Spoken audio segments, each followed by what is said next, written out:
বলেছেন যে উনি যদি নির্বাচিত হতে পারেন তাহলে ভৈরবকে জেলা করবেন।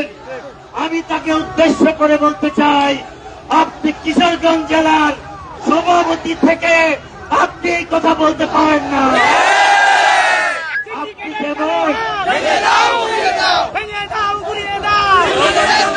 আপনি যেমন ভোটের জন্য ভৈরবের দরকার, ধানের শীষের মার্কা যেমন ভৈরব আছে, কিশোরগঞ্জেও তো ধানের শীষের মার্কা আছে নাকি? সুতরাং কিশোরগঞ্জের ধানের শীষের মানুষকে বঞ্চিত করে আর যাই হোক আমরা সে অন্যায় কাজটা হইতে দিতে পারি।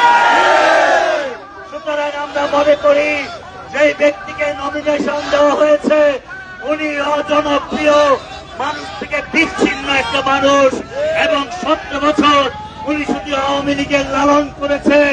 সুতরাং আমরা তার নমিনেশন প্রত্যাহার চাই।